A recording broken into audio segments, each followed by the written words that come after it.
Welcome to Chapter 2 of My Grandmother Asked Me to Tell You She's Sorry. I realized the last time it was kind of hard to see the words, so I'm going to try to hold it a little closer this time. Hopefully you can follow along. I'm new to this, so maybe not. And without any further ado, Chapter 2, Monkey. Mom picked them up at the police station. You could tell that she was very angry, but she was controlled and full of composure, and never even raised her voice, because Mom is everything Elsa's granny is not. Elsa fell asleep almost before she'd fastened her seatbelt. By the time they were on the highway, she was already in Miamis. Miamis is Elsa and Granny's secret kingdom. Do you hear my cat meowing? Listen. He wants it. It is one of the 6 kingdoms of the land of the almost awake. Granny came up with it when Elsa was small and Mom and Dad had just gotten divorced. And Elsa was afraid of sleeping because she'd read on the internet about children who died in their sleep.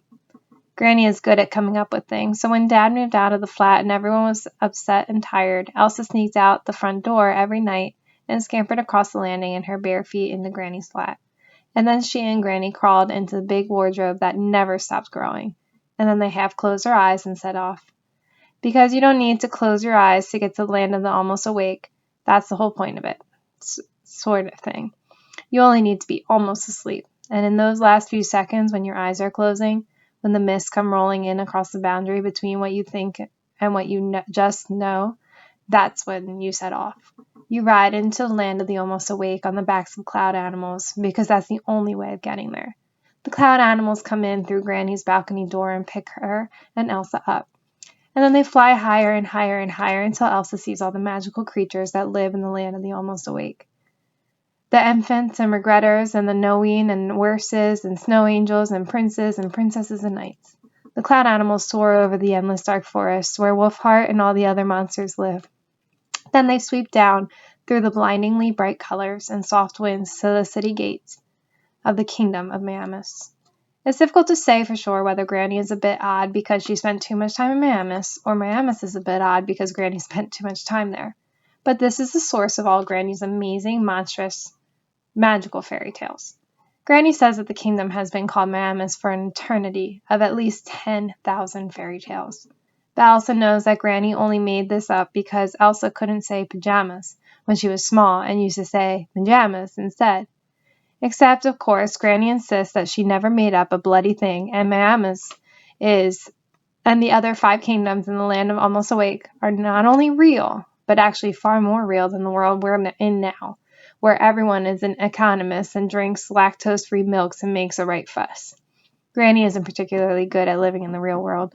There are too many rules. She cheats when she plays Monopoly and drives Renault in the bus lane and steals those yellow carrier bags from IKEA and won't stand behind the line when she's on the conveyor belt at the airport. And when she goes to the bathroom, she leaves the door open. But she does tell the very best fairy tales ever, and for that, Elsa can forgive quite a few character defects. All fairy tales are worth something come from Miamis, says Granny. The other 5 kingdoms in the land of the almost awake are busy doing other things. Merevus is the kingdom where they stand guard over dreams. Miploris is the kingdom where they store all the sorrow.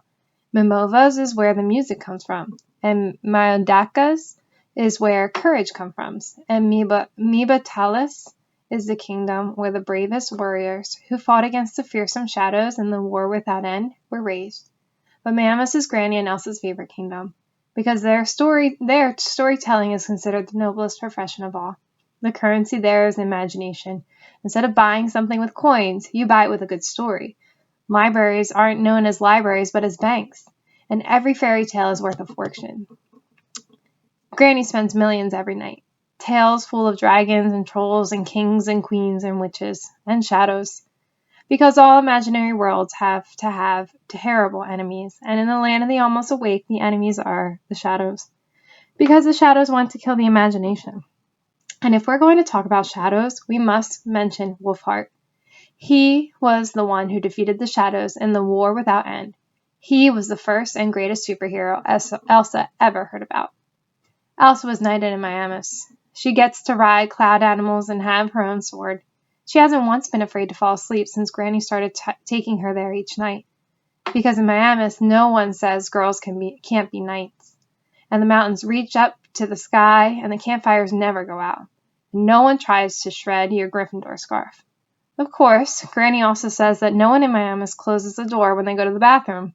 An open door policy is more or less legally enforceable in every situation across the land of the almost awake. But Elsa is pretty sure she is describing another version of the truth here. That's what Granny calls lies, other versions of the truth. So when Elsa wakes up in a chair in Granny's room at the hospital the next morning, Granny is on the toilet with the door open, while Elsa's mom is in the hall, and Granny is in the midst of telling another version of the truth. It's not going all that well. The real truth, after all, is that Granny escaped from the hospital last night, and Elsa sneaked out of the flat while Mom and George were sleeping. And they went to the zoo together in Renault. Granny climbed the fence. Elsa quietly admits to herself that it now seems a little irresponsible to have done all this with a 7-year-old in the middle of the night. Granny, whose clothes are lying in a pile on the floor and still very literally smelling a bit monkeyish, is claiming that when she was climbing the fence by the monkey cage and the guard shouted at her, she thought he could have been a lethal rapist, and this was why she started throwing muck at him and the police. Mom shakes her head in a very controlled way and says Granny is making all this up. Granny doesn't like it when people say things are made up, and reminds Mom she prefers the less derogatory term, reality challenged. Mom clearly disagrees but controls herself because she is everything that Granny isn't. This is one of the worst things you've done, Mom calls out grimly towards the bathroom. I find that very, very unlikely, my dear daughter. Granny answers from within, unconcerned. Mom responds by methodically running through all the trouble Granny has caused. Granny says the only reason she's getting so worked up is that she doesn't have a sense of humor. And then Mom says Granny should stop behaving like an irresponsible child. And then Granny says, do you know where the pirates park their cars? And when Mom doesn't answer, Granny yells from the toilet, in a garage. Mom just sighs, massages her temples, and closes the bathroom door. This makes Granny really, really angry because she doesn't like feeling enclosed when she's on the toilet. She's been in the hospital for 2 weeks now, but absents almost every day and picks up Elsa. And they have ice cream to go to the flat when Mom isn't home and make a soap sud slide on the landing, or break into zoos, basically whatever appeals to her, whenever. But Granny doesn't consider this an escape, in the proper sense of the word, because she believes there has to be some basic aspect of challenge to the whole thing if it's to count as an escape. A dragon, or a series of traps, or at least a wall and a respectably sized moat, and so on. Mom and the hospital staff don't quite agree with her on this point. A nurse comes into the room and quietly asks for a moment of Mom's time. She gives Mom a piece of paper, and Mom writes something on it and returns it, and then the nurses leave. Granny has had 9 different nurses since she was admitted. 7 of these she refused to cooperate with, and 2 refused to cooperate with her, one of them because Granny said she had a nice ass. Granny insists it was a compliment to his ass, not to him. And he had a nice ass, and he shouldn't make such a fuss about it. Then Mom told Elsa to put on her headphones, but Elsa still heard their argument about the difference between sexual harassment and basic appreciation of a perfectly splendid ass. They argue a lot, Mom and Granny. They've been arguing for as long as Elsa can remember about everything. If Granny is a dysfunctional superhero, then Mom is a very fully operational one. Their interaction is a bit like Cyclops and Wolverine in X-Men. Elsa often thinks, and whenever she has those types of thoughts, she wishes she had someone around who could understand what she means. People around Elsa don't read enough quality literature and certainly don't understand X-Men comics count as precisely that. To such Philistines, Elsa would explain, very slowly, that X-Men are indeed superheroes, but first and foremost, they are mutants, and there is a certain academic difference. Anyway, without putting too fine a point on it, she would sum it up by saying that Granny's and Mom's superhero powers are in direct opposition. As if Spider-Man was one of Elsa's favorite superheroes, had an antagonist called Slip-Up Man, whose superpower was that he couldn't even climb onto a bench, but in a good way. Basically, Mom is orderly and Granny is chaotic. Elsa once read that chaos is God's neighbor, but Mom said if chaos had moved on to God's landing, it was only because chaos couldn't put up with living next door to Granny anymore. Mom has files and calendars for everything, and her telephone plays a little jingle 15 minutes before she has a meeting. Granny writes down things she needs to remember directly on the wall. And not only when she's at home, but on any wall, wherever she is. It's not a perfect system because in order to remember a particular task, she needs to be in exactly the same place where she wrote it down. When Elsa pointed out this flaw, Granny replied indignantly, "There's still a smaller risk of me losing a kitchen wall than your mother losing that epoxy telephone." But then Elsa pointed out that Mom never lost anything, and then Granny rolled her eyes and sighed, "No, but your mother is the exception, of course. It only applies to, people who aren't perfect. Perfection is Mom's superpower. She's not as much fun as Granny, but on the other hand, she always knows where Elsa's Gryffindor scarf is. Nothing is ever really gone until your mom can't find it. Mom often whispers to into Elsa's ear when she's wrapping it around her neck." Elsa's mom is the boss. Not just a job, but a lifestyle. Granny often snorts. Mom is not someone you go with. She's someone you follow. Whereas Elsa's granny is more the type you're dodging rather than following. And she's never found a scarf in her life. Granny doesn't like bosses, which is a particular problem at this hospital because Mom is even more of a boss here, because she is the boss here. "You're overreacting, Eureka. Good God," Granny calls out through the bathroom door just as another nurse comes in, and Mom again writes on a bit of paper and mentions some numbers. Mom gives her a controlled smile. The nurse smiles back nervously, and then things go silent inside the bathroom for a long while, and Mom suddenly looks anxious, as one does when things go quiet around Granny for too long. And then she sniffs the air and pulls the door open. Granny is sitting naked on the toilet seat with her legs comfortably crossed. She waves her smoldering cigarette at Mom. "Hello, a little privacy, perhaps?" Mom massages her temples again, takes a deep breath, and rests her hand on her belly. Granny nods intently at her, waving her cigarette at the bump. "Stress isn't good for my new grandchild. Remember, you're worrying for two now." "I'm not the one who seems to have forgotten," replies Mom curtly. "Touché," Granny mumbles and inhales deeply. That's one of the words Elsa understands without even having to know what it means. "Does it not occur to you how dangerous that is for the baby, not to mention Elsa?" Mom says, pointing at the cigarette.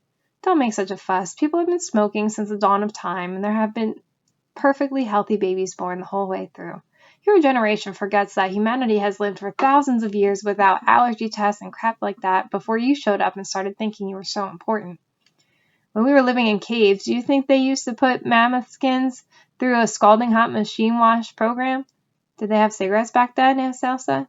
Granny says, "Don't you start." Mom puts her hand on her belly. Elsa is unsure if she's doing it because Haffy is kicking in there or because she wants to cover his ears. Mom is Haffy's mom, but George is Haffy's dad, so Haffy is Elsa's half-sibling. Or he will be anyway. He will be a proper, full-sized human, a half-sibling, but not in any way a half-person. Elsa has been promised. She had a couple of confused days until she understood the difference. Considering how smart you are, you can certainly be a bit of a thickie sometimes, Granny bursts out with when Elsa asked her about it. And then they bickered for nearly 3 hours, which was almost a new bickering record for them. "I only wanted to show her the monkeys, Ulrika," mumbles Granny as she extinguishes the cigarette in the sink. "I don't have the energy for this," Mom answers with resignation, although she's absolutely controlled about it, and then goes into the corridor to sign a piece of paper covered in numbers. Granny really did want to show Elsa the monkeys. They'd been arguing on the phone last night about whether there was a certain type of monkey that slept standing up. Granny was wrong, of course, because it said on Wikipedia and everything. And then Elsa had mentioned the scarf and what had happened at school, which was when Granny decided that they were going to the zoo. And Elsa sneaked out while Mom and George were sleeping. Mom disappears down the corridor, her head buried in her phone, while Elsa climbs into Granny's bed so they can play Monopoly. Granny steals money from the bank, and when Elsa catches her out,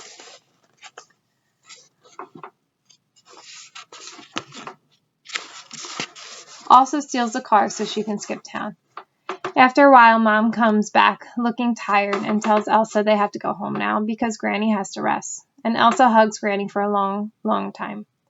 "When are you coming home?" asks Elsa. "Probably tomorrow," Granny promises cheerfully. Because that is what she always says. And then she pushes the hair out of Elsa's eyes. And when Mom disappears into the corridor again, Granny suddenly looks very serious and says in their secret language, "I have an important assignment for you." Elsa nods because Granny always gives her assignments in the secret language, only spoken by initiates of the land of the almost awake. Elsa always gets them done because that is what a Knight of Miamis has to do. Anything except buying cigarettes or frying meat, which is where Elsa draws the line, because they make her feel sick. Even knights have to have certain principles. Granny reaches down next to the bed and picks up a big plastic bag from the floor. There are no cigarettes or meat in it, just sweets. "You have to give the chocolate to our friend." It takes a few seconds before Elsa understands exactly what friend she is referring to, and she stares at Granny with alarm. "Have you gone mad? You want me to die?" Granny rolls her eyes. "Don't faff about. Are you telling me a Knight of the Miamis is too scared to complete a quest?" Elsa gives her an offended glare. "That's very mature of you to threaten me with that. Very mature of you to say mature."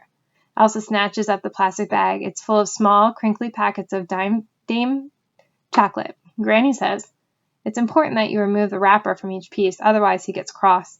Elsa peers sulkily into the bag. "He doesn't know me, though." Granny snorts so loudly that it sounds as if she's blowing her nose. "Of course he knows." "Good God. Just tell him your granny sent you to tell him she's sorry." Elsa raises her eyebrows. "Sorry for what?" "For not bringing him any sweets for days and days." Granny replies, as if this was the most natural thing in the world. Elsa looks into the bag again. "It's irresponsible to send out your only grandchild on a mission like this, Granny. It's insane. He could actually kill me. Stop faffing about. Stop faffing about yourself." Granny grins. Elsa can't help but grin back. Granny lowers her voice.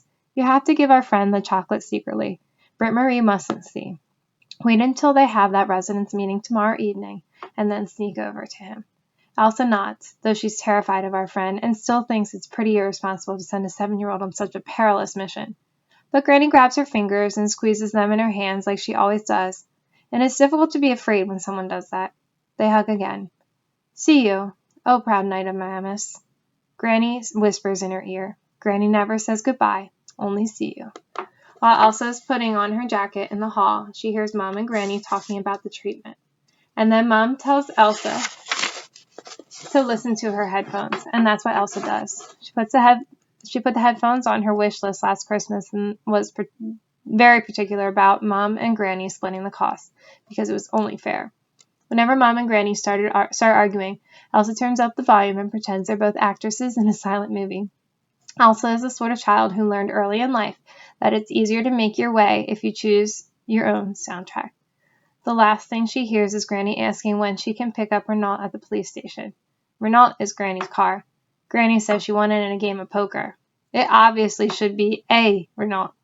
But Elsa learned that the car was a Renault when she was small, before she understood that there were other cars with the same name.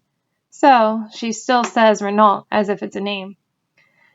And it's a very suitable name because Granny's Renault is old and rusty and French, and when you change gears, it makes an ungodly racket, like an old Frenchman with a cough. Elsa knows that because sometimes when Granny is driving Renault while smoking and eating a kebab, she only has her knees to steer with. And then she stamps on the clutch and shouts, "Now!" And then Elsa has to change gear. Elsa misses doing that. Mom tells Granny she won't be able to go and pick up Renault. Granny protests that it's actually her car. Mom just reminds her that it's illegal to drive without a license. And then Granny calls Mom young lady and tells her she's got driver's licenses in 6 countries. Mom asks in a restrained voice if one of those countries happens to be the one they live in, after which Granny goes into a sulk while a nurse takes some blood from her.